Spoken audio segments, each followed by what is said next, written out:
Missy with B&M Crop Consulting. We're out in the field today to talk about some soybean issues. We've been getting a lot of calls on yellow beans. As you can see out in this field, there's a lot of yellow sticking out in these fields. Really variable as you drive by fields or get out and are walking and scouting your fields.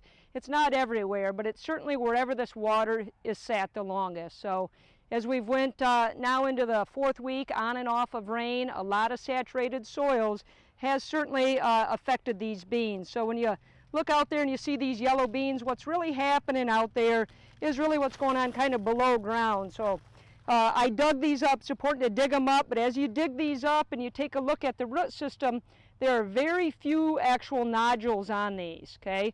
And we're at that point here into the R2 growth stage where we really need our nodules kind of working for us.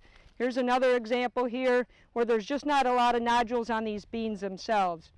So, and the nodules that are here really aren't working very well either. Again, why? Just due to these saturated soils. These soils have just been too wet too long. You can always check your nodules by basically kind of slicing them open. I always just use my thumbnail. You kind of break that open. What you're looking for is how pink or what color they are in there. They should be a really bright pink color compared to maybe more of a whitish or a grayish color to it. So if I compare that to an area where the water hasn't stood, these are my healthier looking beans. And you can see on these, there's a lot of nodules on these. So just all the difference that makes is the amount of water that sat there. The lack of oxygen in the soils has really impacted the microbial aspect and the rhizobium to really create these nodules and get them going good. So in this healthier looking plant, if we go ahead and split some of these nodules open, you see they're very nice, bright pink color here. And we know that that's doing a good job. We're getting nitrogen made and into this plant. So a lot of this yellowness is certainly just the wet feed itself. In addition to that, we are fighting a lot of early disease here compared to what we usually do. So there's bacterial blight, Septoria brown spot. We've even seen some Phytophthora, downy mildew, which seems really early for. SDS likely has been infected. We won't see that till later on in the season, but the infection has probably taken place.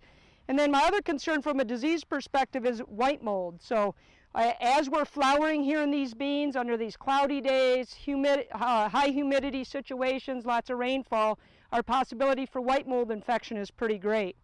So again, that's the only way to prevent that is going to be to spray a fungicide during this R2 stage, which is during that full flower period which we're in currently. So there's still some time to do some white mold preventative applications out there, in my opinion.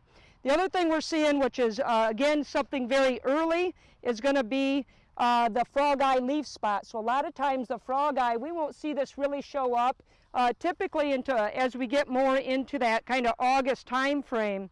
But if we look here on some of these plants, kind of get more of a close-up here of some of the leaf lesions on the leaves themselves. This is the classic frog eye leaf spot here, where you can see kind of the brownish lesions, and the outside ring of them there is that kind of brownish or reddish ring, not a yellow ring that's like on a lot of diseases. And if you look down in here, you'll see, just kind of pull the canopy back where you can see a fair amount of this frog eye kind of mixed in here. So that's going to be something we really need to keep an eye out for as we go forward. That'll be very variety sensitive as well. Now we're also seeing some fertility issues where we're getting some plants that have manganese deficiency with all this rainfall, where we've basically kind of denitrified the manganese also, where you see we got the dark veins but then yellow in between. That's more of our manganese issue, and we can do some foliar treatments to help correct that. You're probably going to want to pull a tissue test just to for sure verify that out in the field to make sure it is a manganese deficiency. And then the other thing we're seeing and getting a lot of calls on is some herbicide damage. So if you look out even in this field here and we look across, you see a lot of damage on these leaves. So these were sprayed when we finally could get across them after the rains had let up during the heat. So we didn't have a lot of choice of when the proper time to spray was this year. It was either too wet or it was too hot. And we had to do the lesser of two evils. In this case, it did get sprayed when it's hot. Having that ammonium sulfate surfactant in there, which we needed to kill the weeds, really did cause some injury here on the beans themselves. So when you look across the bean fields, they definitely look a little ragged, they look a little ugly. But we still have a lot of potential. It doesn't mean that it's time to walk away from these beans. When we take a look at these beans here and we realize where we're at for nodes, Currently on this particular plant, we're at 1, 2, 3, 4, 5, 6, 7, 8, almost 9 nodes now. This bean plant will end up in that 17 to 20 node range by the time we get to the end. So we've got a lot of nodes to add on here, and the majority of your yield potential starts about node 7 and on up. So from a yield perspective, we're just getting into the good stuff. So don't worry too much about what's going on down here. We're really worried about from here going forward. So even though your beans might look a little tough today, a little ugly today, we've got a lot of potential still to go forward. Don't walk away from your bean crop yet today.